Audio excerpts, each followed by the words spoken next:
দিয়েছে যারা, আমার আল্লাহ তাদেরকে মিটিয়ে দিয়েছে। নমরুদও মিটাতে চেয়েছিল, আমার আল্লাহ সঙ্গে যুদ্ধ করবে বলেছিল।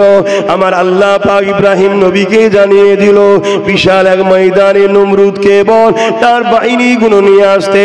নমরুদ ছিল পৃথিবীর রাজা, ছোটখাটো রাজা নয়, লক্ষ লক্ষ বাহিনী হাজির করে দিল এবং একটা তক্তপোষ তৈরি করলো, ওর চতুর্দিকে শকুনকে বেঁধে দিল। ওই শকুন যখন বেঁধে দেওয়া হলো, ওই শকুনের উপরে চেপে ওই উড়ে উড়ে উড়ে উড়ে নমরুদ আসতে লেগেছে, ওই ময়দানে হাজির হয়ে গেছে। এ যুবকেরা, তরুণেরা, বাপেরা, এই সময় ইব্রাহিম নবী একা ময়দানে দাঁড়িয়ে আছে। এমন করে নমরুদ বলতে লেগেছে, এই ইব্রাহিম রে, তোমার আল্লাহ ভয় খেয়ে গেছে, কই আমার মোকাবেলায় সৈন্য পাঠাইনি কেন? ইব্রাহিম নবী বলছে, দাঁড়াও, আসবে, দাঁড়াও, আসবে, দাঁড়াও, আসবে। হঠাৎ করে একটা বিশাল গুনগুন গুনগুন করে আওয়াজ আসতে লেগেছে। নমরুদ আসমানের দিকে তাকিয়ে দেখতে লেগেছে, বিশাল একটা কালো মেঘলা টুকরো নিয়ে আসতে লেগেছে। যত কাছে আসে আওয়াজখানা বাড়তে লেগেছে। পৃথিবীর রাজাকে মিটাবার জন্য আমার আল্লাহ সৈন্য পাঠিয়েছে। কাকে পাঠিয়েছে? সব থেকে ক্ষুদ্র একটা জাতি মশা, ওই মশাকে পাঠিয়ে দিয়ে এই যুবকেরা, তরুণেরা, পৃথিবীর রাজাকে আল্লাহ মিটিয়ে দিয়ে দুনিয়াকে প্রমাণ করে দিয়েছে, আমি আল্লাহ তোকে ক্ষমতা দিয়ে আবার কেড়ে নিতে পারি। আমি আল্লাহ তোকে বানিয়েছি আমার হয়ে থাক, আমার দাসত্ব কর, আমার কাছে মাথা নত কর। আমি আল্লাহ আমার থেকে দূরে সরে যাস না রে। আমি আল্লাহ ছাড় দিয়েছি, ছেড়ে কিন্তু দিইনি। পৃথিবীর রাজাকে মারার জন্য আমি আল্লাহ আমার জন্য হাতি পাঠাতে, বাঘ পাঠাতে লাগে না, আমি ক্ষুদ্র মশা দিয়ে পাঠিয়ে প্রমাণ করে দিলাম পৃথিবীর রাজা আমার এই মশার মতো ছোট মখলুকাতের সঙ্গেও মোকাবেলা করতে পারে না। আরো জোরে বলুন সুবহান, আরো জোরে বলুন সুবহান। নমরুদ যখন দেখলো আব্বা জান ইব্রাহিম আলাইহিস সালাম মানুষকে সঠিক পথে নিয়ে আসতে লেগেছে, এক আল্লাহ দাসত্ব করাতে লেগেছে, ইনসাফ প্রতিষ্ঠিত করতে লেগেছে, ইনসানিয়াত প্রতিষ্ঠিত করতে লেগেছে, গরিবের হকের কথা বলতে লেগেছে, ওই সময় নমরুদ আমার ইব্রাহিম নবীকে বিভিন্ন দিক দিয়ে রুকার চেষ্টা করতে লেগেছে। ইব্রাহিম নবীকে নমরুদ বলে দিল, ইব্রাহিম রে, আমি তো খোদা, আবার খোদা দ্বিতীয় কে আছে? আমার ইব্রাহিম নবী বলেছিলেন, এ নমরুদ শুনে রেখে দে, খোদা তো তিনি যিনি সূর্য তোলে চাঁদকে ডুবায়, চাঁদকে তোলে সূর্য ডুবায়, তিনি হলেন আল্লাহ। পূব থেকে সূর্য উঠায় আর পশ্চিমে অস্ত্র যায়।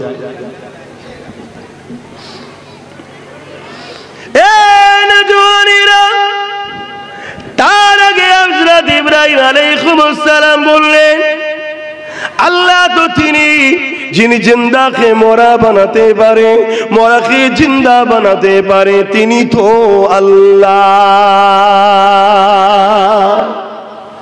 এই কথাটা শুনে নমরুদ অট্ট হাসি হেসে বলল, এটা তো আমিও পারি।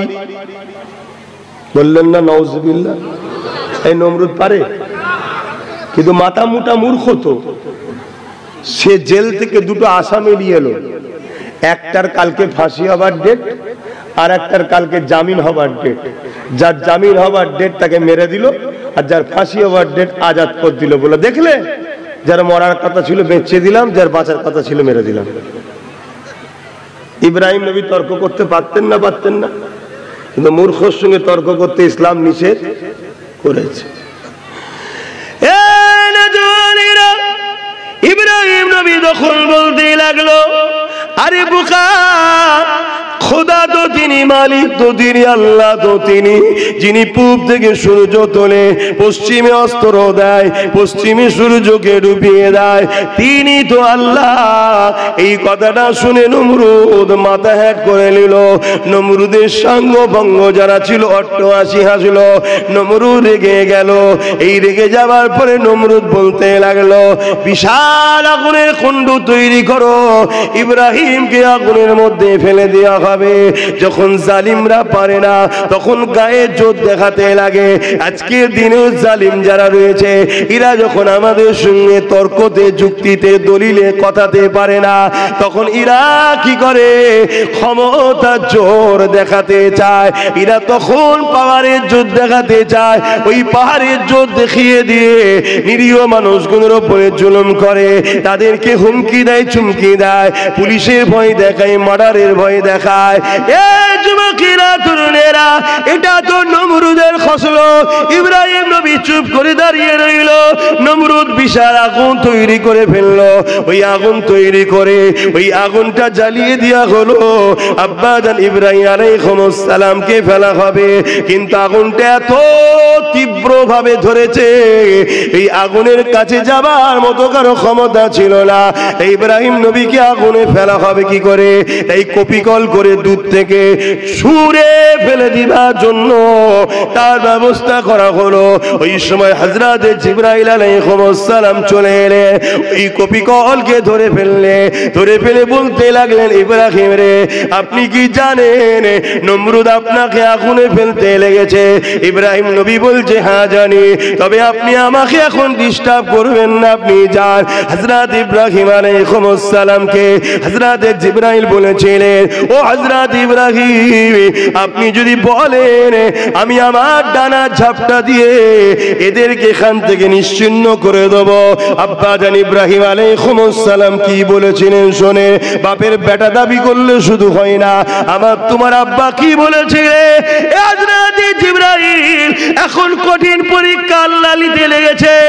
আমি ইব্রাহিম আল্লাহকে ভালোবাসি, এই পরীক্ষা আল্লাহ নিতে লেগেছে। এই জিবরাইল রে, চলে যান, চলে যান। আমি ইব্রাহিম আমার আল্লাহর ভালোবাসায় একবার নয় আবার যদি বাঁচি, আবার যদি দেয়, 1000 বার যদি আল্লাহর জন্য আগুনে পুড়ে ছাই হতে হয়, আমি ইব্রাহিম তথাপি অন্য কারো সাহায্য নেব না। আরো জোরে বলুন সুবহান।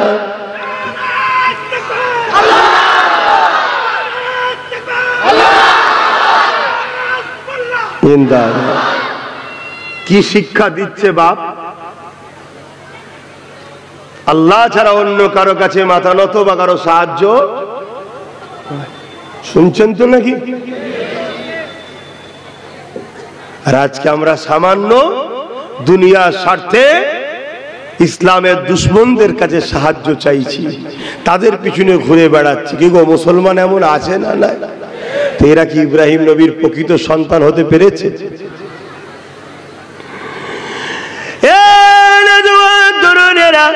আল্লাহ খুশি হয়ে গেলেন। আল্লাহ আগুনকে বলে দিল, এ আগুন আমার ইব্রাহিমের জন্য ফুলের বাগান হয়ে যায়। আগুন ফুলের বাগান হয়ে গেল। ইব্রাহিম নবী যখনই পড়ল ওই ফুলের বাগানের মধ্যে ইব্রাহিম নবী ঘুরতে লাগলো। ইব্রাহিম নবীকে আল্লাহ ওখানে রেজেক দিতে লাগলো। কয়েকদিন যাবার পর ওই আগুনগুলো যখন বন্ধ করে দেওয়া হয়, ওই সময় দেখা যায় ইব্রাহিম আলাইহিস সালামের একটা পশম পর্যন্ত আগুনে পুরাতে পারে না। এই দেখে হাজার হাজার মানুষ নমরুদের ভয় ছেড়ে দিয়ে ইব্রাহিম নবীর কদমে এসে ঈমানের কালেমা পড়ে নিল। জোরে বলুন সুবহানাল্লাহ।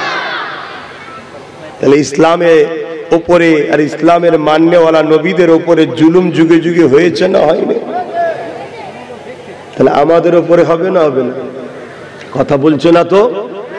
আমাদের উপরেও হবে। আল্লাহকে যদি ভালোবাসেন, জুলুম যতই হোক মজবুত হয়ে থাকতে হবে না হবে না?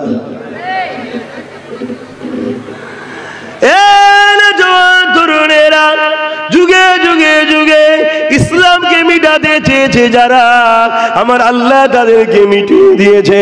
নমরুদও মিটাতে চেয়েছিল, আমার আল্লাহ সঙ্গে যুদ্ধ করবে বলেছিল। আমার আল্লাহ পাক ইব্রাহিম নবীকে জানিয়ে দিল, বিশাল এক ময়দানে নমরুদকে বল তার বাহিনীগুলো নিয়ে আসতে। নমরুদ ছিল পৃথিবীর রাজা, ছোটখাটো রাজা নয়, লক্ষ লক্ষ বাহিনী হাজির করে দিল এবং একটা তক্তপোষ তৈরি করলো। ওর চতুর্দিকে চতুর্দিকে শুকনকে বেঁধে দিল। ওই শুকুন যখন বেঁধে দেওয়া হলো, ওই শুকুনের উপরে চেপে ওই উড়ে উড়ে উড়ে উড়ে নমরুদ আসতে লেগেছে, ওই ময়দানে হাজির হয়ে গেছে। এ যুবকেরা, তরুণেরা, বাপেরা, এই সময় ইব্রাহিম নবী একা ময়দানে দাঁড়িয়ে আছে। এমন করে নমরুদ বলতে লেগেছে, এই ইব্রাহিম রে, তোমার আল্লাহ ভয় খেয়ে গেছে, কই আমার মোকাবেলায় সৈন্য পাঠাইনি কেন? ইব্রাহিম নবী বলছে, দাঁড়াও, আসবে, দাঁড়াও, আসবে, দাঁড়াও, আসবে। হঠাৎ করে একটা বিশাল গুনগুন গুনগুন করে আওয়াজ আসতে লেগেছে। নমরুদ আসমানের দিকে তাকিয়ে দেখতে লেগেছে, বিশাল একটা কালো মেঘলা টুকরো নিয়ে আসতে লেগেছে। যত কাছে আসে আওয়াজ খানা বাড়তে লেগেছে। পৃথিবীর রাজাকে মিটাবার জন্য আমার আল্লাহ সৈন্য পাঠিয়েছে। কাকে পাঠিয়েছে? সব থেকে ক্ষুদ্র একটা জাতি মশা। ওই মশাকে পাঠিয়ে দিয়ে এই যুবকেরা, তরুণেরা, পৃথিবীর রাজাকে আল্লাহ মিটিয়ে দিয়ে দুনিয়াকে প্রমাণ করে দিয়েছে, আমি আল্লাহ তোকে ক্ষমতা দিয়ে আবার কেড়ে নিতে পারি। আমি আল্লাহ তোকে বানিয়েছি আমার হয়ে থাক, আমার দাসত্ব কর, আমার কাছে মাথা নত কর। আমি আল্লাহ আমার দিকে দূরে সরে আস না রে। আমি আল্লাহ ছাড় দিয়েছি, ছেড়ে কিন্তু দিইনি। পৃথিবীর রাজাকে মারার জন্য আমি আল্লাহ আমার জন্য হাতি পাঠাতে, বাঘ পাঠাতে লাগে না, আমি ক্ষুদ্র মশা দিয়ে পাঠিয়ে প্রমাণ করে দিলাম পৃথিবীর রাজা আমার এই মশার মতো ছোট মখলুকাতের সঙ্গেও মোকাবেলা করতে পারে না। আরো জোরে বলুন সুবহান, আরো জোরে বলুন সুবহান। শুনছেন তো বাপজান গুলো, যুবক গুলো শুনছেন তো? আল্লাহকে ধরো। আবার নতুন করে সব ফেরাউন নমরুদ তৈরি হয়েছে, ইসলামকে মিটাবে, আমাদের ঘরে মিটাবে বলছে, বিভিন্ন জায়গায় ধরে ধরে মেরে দিচ্ছে মুসলমানগুলোকে, দেখছেন না? হ্যাঁ,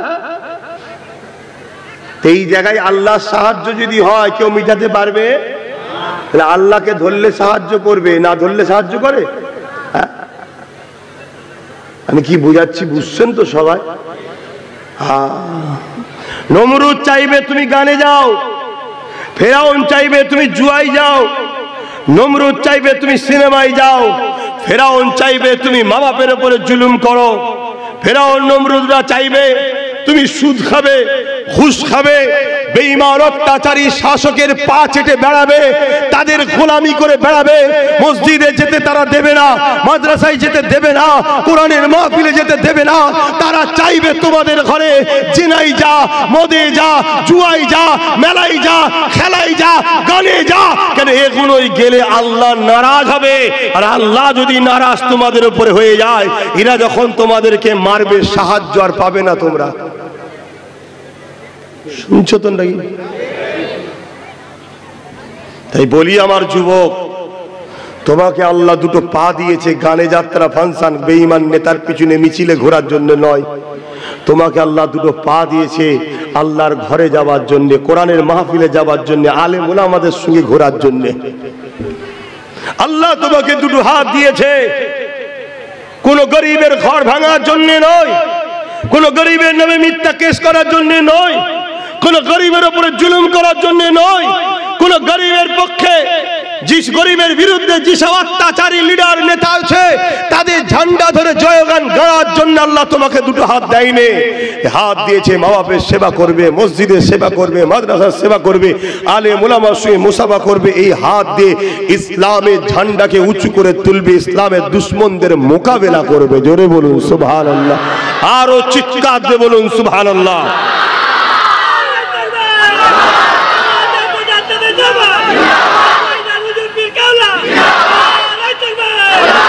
ভাইরা আমার, খুব মন দিয়ে বোঝেন, আল্লাহ ছাড় দিয়েছে, ছেড়ে দেয়নি। পাপ যখন মাথায় উঠে যাবে না, তখন আল্লাহর পক্ষ থেকে আযাব আসবে। শুনছেন তো নাকি? কিন্তু আল্লাহ পাক এই ইসলামকে তিনি হিফাজত করেছেন, আজও করছেন, আগামীতেও করবেন। ইসলাম ততদিন পর্যন্ত থাকবে যতদিন আল্লাহ কিয়ামত না ঘোষণা করবে। জোরে বলুন সুবহানাল্লাহ। তারপরে ইসলামকে আল্লাহ তুলে নেবে, তার মানে ইসলামের অনুসারীকে আল্লাহ উঠিয়ে নেবে। বাপেরা, নওজোয়ান তরুণেরা এইভাবে যুগে যুগে যুগে ইসলামের বিরুদ্ধে, কোরআনের বিরুদ্ধে, আল্লাহর বিরুদ্ধে, এমন করে নবী আলাইহিস সালামের বিরুদ্ধে জালিম অত্যাচারীরা শাসকেরা লেগেছিল। এ যুবকেরা, তরুণেরা, বাপেরা, আমার নবী পাক যখন ন্যায়ের কথা বলল, আমার নবী পাক যখন ইসলামের কথা বলল, আমার নবী পাক যখন কোরআনের কথা বলল, আমার নবী পাক যখন আল্লাহ সৃষ্টিকে বাঁচাবার কথা বলল, আল্লাহ নবী যখন গরিবের হকের কথা বলল, নারীদের উপরে জুলুম বন্ধ করার কথা বলল, এক কথাই পৃথিবীর জমিনে ইসলামের কথা নবী যখন বলল, ওই সময় তৎকালীন মক্কা জমিনে যে শাসক ছিল আবু জেল, উতবা, সাইবা, আবু লাহাব, এরা আমার নবী পাকের বিরুদ্ধে লেগে গেল। আল্লাহ নবী যখন সিজদায় পড়ত, নবী পাকের পিঠে পচা দুম্বার ভুঁড়ি দিয়ে আল্লাহ নবীকে কষ্ট দিত, নবী পাকের জন্য কুয়া করে নবী পাককে ফেলে মাটি চাপা দিবার পরিকল্পনাও করেছে। আল্লাহ নবীর রাস্তাতে কাটা বিছিয়ে দিত, আল্লাহ নবীর মাহফিলে কেউ গেলে তাদেরকে মৃত্যুদণ্ডের হুমকি দিত। এ যুবকেরা, তরুণীরা, বাপেরা, আজও বিশ্বের জমিনে সেই নবীর ইসলামের পক্ষে যারা কথা বলে তাদেরকেও হুমকি দেওয়া হয়। সেই নবীর ইসলামের পক্ষে যারা কথা বলে তাদের মাহফিলে গেলে জুলুম করা হয়। সেই নবীর ইসলামের পক্ষে যারা কথা বলে তাদের সঙ্গে যারা মেশে তাদেরকে অনেক রকম ভাবে ধমকানো চমকানো হয় না, হয় না? আবার আওয়াজ বুঝতে পারছেন তো? মাইকের আওয়াজে তাহলে আজকে আবু জেহেল আছে না না? এই আজকে উতবা, সাইবা, আবু লাহাব আছে না না?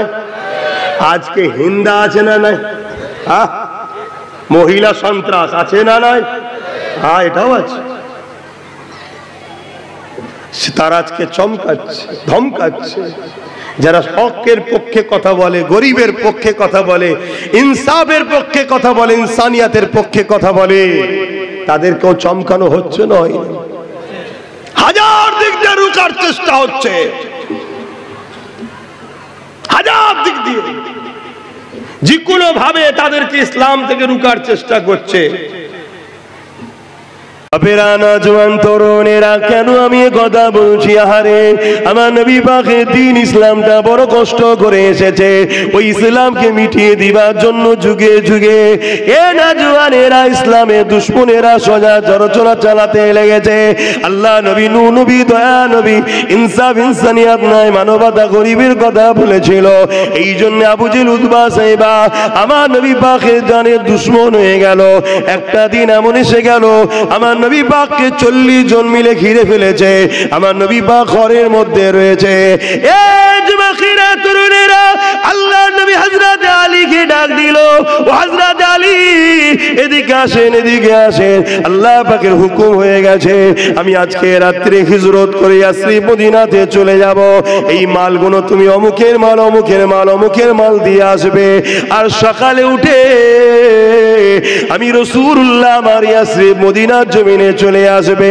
এ যুবকেরা, তরুণীরা, বাপেরা, আল্লাহ নবী সাহাবাদেরকে কেমন মানা মেনেছিল, আল্লাহ নবী সাহাবাদিগকে কেমন বিশ্বাস করেছিল। আজ আমরা মুসলমান দাবি করি, নবীর উম্মত দাবি করি, আমরা নবী পাককে কেমন ভাবে মানছি। দেখো আল্লাহ নবী কি বলল, আলী রে, আমার হুজরার মধ্যে তুমি শোবে, আমার চাদরটাকে তুমি গায়ে দিয়ে শোবে, এবং আমি রাসূলুল্লাহ সকালে তুমি যখন উঠবে, এই মালটা অমুক জন দিয়েছে, এই মালটা আমার কাছে অমুক জন রেখেছে। অর্থাৎ মক্কা যারা জালিম ছিল, আমার নবীর কাছেই তারা তাদের মালপত্র জিম্মেদার আমানতে রাখতো। তখন তো ব্যাংক ছিল না, কার কাছে রাখবে? আবু জেহেল যদি উতবার কাছে মাল রাখে, উতবা 2 নম্বর ঝেড়ে দেবে। উতবার কাছে যদি সাইবার মাল রাখে, ও ঝেড়ে দেবে। এই জন্য আমার নবীকেই বিশ্বাস করে তারা রাখছে যে মুহাম্মদ সাল্লাল্লাহু আলাইহি ওয়াসাল্লাম কখনো আমানত, খেয়ানত। আর সেই নবীর উম্মত, নবী আমাদেরকে ইসলাম আমানত দিয়েছে, সেই ইসলামের আমানতের খেয়ানত করছি তো আমরা। ইসলামের বিষয়ে আমাদের কোনো চিন্তা ফিকির আছে? আজকে পুরো দুনিয়ায় দেখুন কম্পিটিশন চলছে। হ্যাঁ, আজকে আমাদের খবর কি? আমাদের খবর সকালে ওঠো, কোন রকম ভাবে মুখটা ধুয়ে কিছু পেলে একটু পেটের জন্য, সে হালাল কি হারাম দেখা দেখি নয়, কারো যদি পা টিপতে হয় তাও ঠিক আছে, কারো জুতো ছাড়তে হয় তাও ঠিক আছে, আমার 200-300 টাকা দরকার। এই খারাপ লাগছে ওর কথা? এটাই জিন্দেগি আমাদের। আমার নবীর দিনের জন্য আমরা ঐক্য হব না? আমার নবীর দিনের জন্য আমরা একত হব না? আমার নবীর দিনকে যারা মিটাতে চাইছে গুস্তাখে রাসূলদের বিরুদ্ধে কি কথা বলবো না? ভাবুন বাপ, কেউ বলছে বলতে গেলে তো জেল দেবে, বলতে গেলে তো মারবে, বলতে গেলে তো জুলুম করবে, বলতে গেলে তো কাজ বন্ধ হয়ে যাবে। আর এটাই তো তোমাকে আল্লাহর পরীক্ষা। তুমি নিজের পেটের কথা ভাবো না, আল্লাহ রাসূলকে বেশি ভালোবাসো, এটাই তো পরীক্ষা। আল্লাহ রাসূলের কাছে মাল রেখেছে তারা। নবী পাক হযরতে মাওলা আলীকে বলছে এই মালগুলো আমুক আমুকে দিয়ে দিবি, দিয়ে আপনি আমার ইয়াসরিব মদিনা শরীফে আসবেন, আর আমার বিছানায় শোন, যে বিছানাটাই রাসূলুল্লাহ শোয়। আচ্ছা বলুন তো ভাই, আপনার ঘরে রাত্রিরে কিছু জালিম এসেছে আপনাকে হামলা করে কতল করে দেবে, ওই ঘরে কেউ অন্যজন ঢুকে থাকতে চাইবে? যে অন্ধকারের মধ্যে অমুক মনে করে আমাকেই ঝেড়ে দেবে কি? হ্যাঁ, কুরবান যাক হযরত আলীর কদমে আমাদের জান মাল। জোরে বলুন সুবহানাল্লাহ। সাহাবীদের ঈমান দেখুন। আল্লাহ নবীর সাহাবী হযরত আলী বিছানার উপরে শুয়ে বললেন, চাদরটা আবার পুরো মুড়ি দিয়ে, পুরো চাদর মুড়ি দিয়ে। আল্লাহ নবী চলে গেলেন। নবী আমার বালি তুললেন, বালিটা নিক্ষেপ করলেন, জালিমদের চোখে পড়লো, তারা দেখতে পেল না। আল্লাহ নবী চলে যেতে লাগলেন। অনেক বড় কথা, পরের দিন সকাল হয়ে গেল। হযরত আলী রাদিয়াল্লাহু তাআলা যার যার মাল তার কাছে দিয়ে আল্লাহ নবীর মদিনা শরীফের দিকে ফিরে আসতে লেগেছে।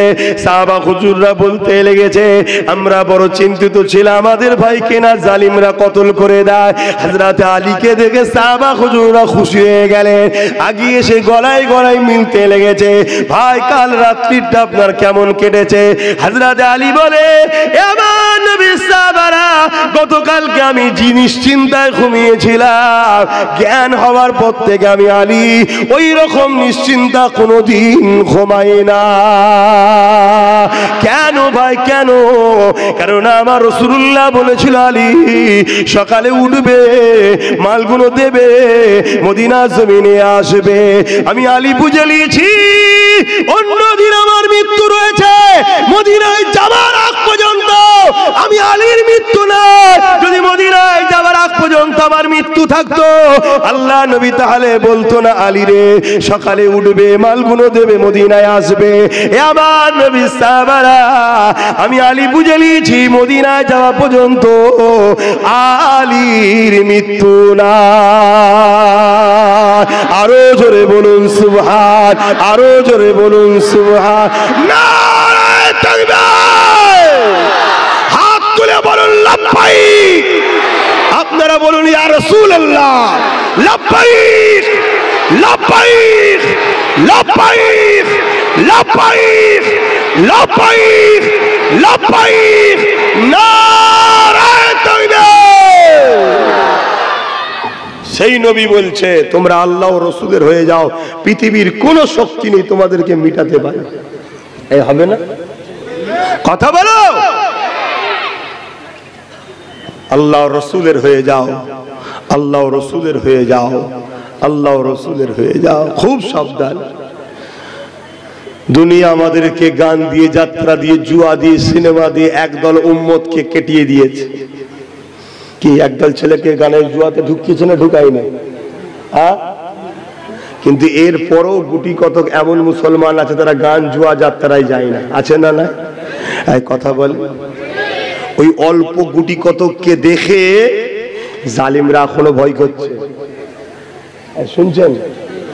ওই গুটি কতককে দেখে এখনো জালিমরা কি করছে বলুন? ভয় করছে। কিসের ভয় রে? বলছে না, কাউকে তো গানে নিয়ে যে, জুয়ায় নিয়ে যে, সিনেমায় নিয়ে যে, খেলায় নিয়ে যে, মেলায় নিয়ে যে, হারাম খাইয়ে খাইয়ে খাইয়ে তার দিলে আল্লাহ রসুলের থেকে তো দুনিয়ার প্রেম বেশি করে দিলাম। কিন্তু এখনো তো গুটি কতক আছে যারা আল্লাহ রসুলের জন্য জান তো জান, মাল তো মাল। জোরে বলুন সুবহানাল্লাহ। কি আছি না নাই? হাত তুলে বলুন আছি না নাই? আছি না নাই? এই যে আদব প্রেম নবীর উপরে, এটাকেই তো বলা হয় ঈমান। তো এই গুণকে শেষ করব কি করে? এরা তো গানে ডাকলে যাই না, জুয়াই ডাকলে যাই না, ফাংশনে ডাকলে যাই না, যাত্রায় ডাকলে যাই না, ফ্রিতে ভিক্ষা দিলে লাই না, এই আছে না না? তো এইগুলোকে শেষ করা যাবে কি করে? তাই ইসলামের দুশ্মন ওই অত্যাচারী জালিমরা তারা একটা নতুন প্ল্যান করেছে। প্ল্যানটার নাম হলো মুনাফিক প্রকল্প। কি প্ল্যানটার নাম? হ্যাঁ, মুনাফিক প্রকল্প। খুব ভালো করে মনে রাখবেন। এই মুনাফিক প্রকল্পরা কি করছে? এর মধ্যে সব উলামাদের ঘরে ঢুকিয়েছে। এর মধ্যে কাকে আছে? উলামারা আছে। তাদের কাজ কি? তারা মানুষের কাছে যাবে, নামাজ, রোজা, দাড়ি, টুপি, জুব্বা সব বিষয় নিয়ে ঘন্টা ঘন্টা আলোচনা করবে। নামাজের বেলায়, রোজার বেলায়, দাড়ির বেলায়, টুপির বেলায় সব নিয়ে বলতে চাইবে। কিন্তু আমার রাসূলুল্লাহ শান, মর্যাদা, আজমাত, প্রেম, ভালোবাসা, আমার নবীকে ঈমান, এটা কিন্তু বুঝাতে চাইবে না। শুনছেন তো নাকি? উপরন্তু তারা নবীর কথা যখন বলবে, কি বলবে? মুহাম্মদ রাসূল মানুষ ছিলেন, আমরাও মানুষ, নবীও আমাদের মতো মানুষ ছিলেন। এই কথা বলছেন না কেন? কি বলবেন এখানে? কি বলতে হবে এখানে? তাহলে বললেন না কেন? জোরে বলুন নাউজুবিল্লাহ। একটা মাসলা শোনেন। আপনি কোন জায়গায় রয়েছেন, কারো ওয়াজ শুনছেন, কোন জায়গায় বসে আছেন,